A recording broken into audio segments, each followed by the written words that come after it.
نه یوازې دې سیمې ته افغانستان او پاکستان ته بلکې نړۍ ته واجع کېږي.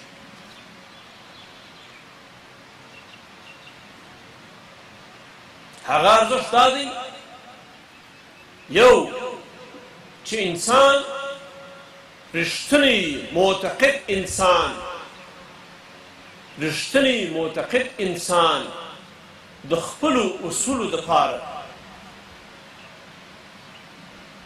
د خپل ژوندانه د فلسفې دپاره د عقیدې دپاره قربانۍ ته حاضر که نه وي نو معتقد نه دی پر خپله خبره ولاړ نه دی هسې ګزاره او چل ورکوي.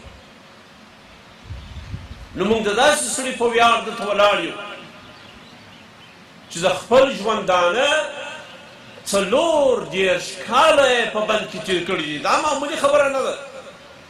40 کاله پاچا خان په بند کې تېر کړي دي.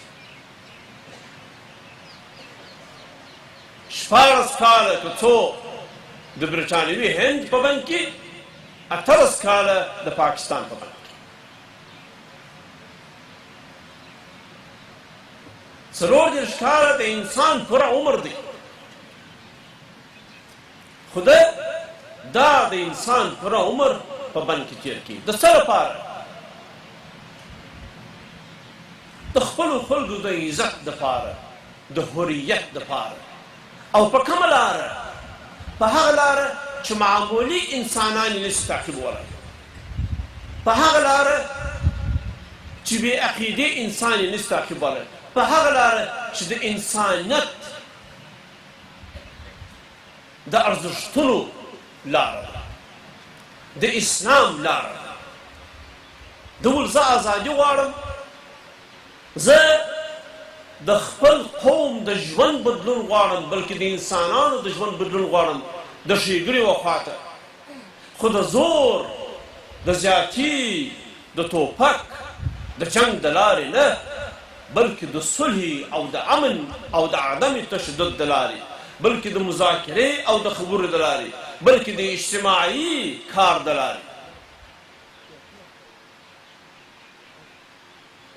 نو یې اعلان د عدم تشدد وکړي. نو یې زما په خیال چې په 1920 کال کې، په 1920 کال کې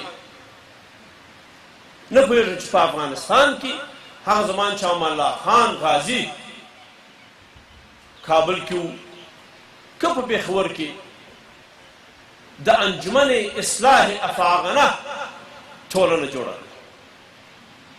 د انجمن اصلاح افاغنه د څه لپاره؟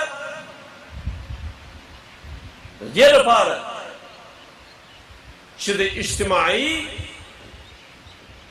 اقتصادي او تعلیمي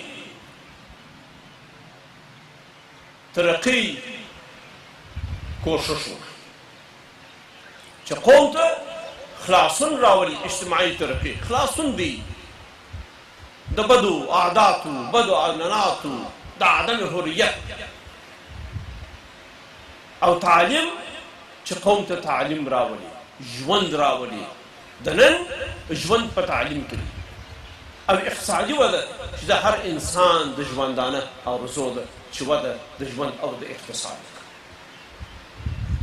او د دې لپاره په خپله د مکتبو د تاسیس اقدام وکړي. په عثمانزیو کې مکتب جوړ کړي، ابتدایه مکتب چې موږ په افغانستان کې ابتدایه ورته وایو. بیا چې په 1920 کال کې بیرته ولاړی پېښور ته د کابل نه، هلته دا ابتدایه مکتب د عثمانزیو لیسې ته ورساوه او په خپله ژبه کې سبق کوه ماشومانو ته، او ډېر تعلیم یافته کسان ورسره ملګري شول، او ډېر مکتب ډېره ترقي وکړه. دومره ترقي وکړه چې د هغه زمانې کمشنر د سیمې چې سر جان مافي نومېدی، دی راغی و عزتمند پلار ته بهرام خان ته، او بهرام خان ته ویل چې پاچا خان ستا زوی دی او دی اتمانځیو کې ماشومان مکتب ته تشویقي، خلک مکتب ته تشویقي، مکتب یې جوړ کړی دی. دا مکتب په بند کې تعلیم په خپل زوی بند کې چې ماشومان تعلیم ونه کړي او کې نه بندي، نو موږ به بیا ورسره ګورو، عاقبت به خراب. پلار لکه بل هر پلار د زوی د امن د ژوندانه د مسؤلیت په فکر کې و، نو خپل زوی پادشاه خان یې حضور ته راوغوښت او ورته وویل چې زویه د انګریز کمیشنر راغی او ما ته تهدید وکړي چې که زوی چې دا مکتب نه بندوي د اتمانځیو لیسه نو دوی به په خطر کې. نو ولاړ سو د خپلو ماشومانو سره په هغه وخت کې 2 زامن درلوده، د خپلو 2 زامنو سره د کلي سره دي خوشحاله په کور کې خپل ژوند وکړه. د مشرې کورنۍ سړی د ژوند سهولتونه ټول درته برابر دي، ته څه شخړه غواړې؟ نو دا تعلیم د قوم دپاره د قوم په خپله ژبه دا یو فرض دی. که زه دا فرض پرېږدم ګواکې سبا به زه لمونځ هم پرېږدم، نو زه تر دې فرض نه تېروم او تعلیم به ورکوم. په 1921 کال کې په دې چې د قوم ته مکتب غوښت، د مکتب د درس د ورکولو په جرم بندي سو. 3 کاله بند یې یوازې پر دې خبره تېر کړی، بند یې پر مشقت چې ورته وایي چې یوازې یې بندي کړی.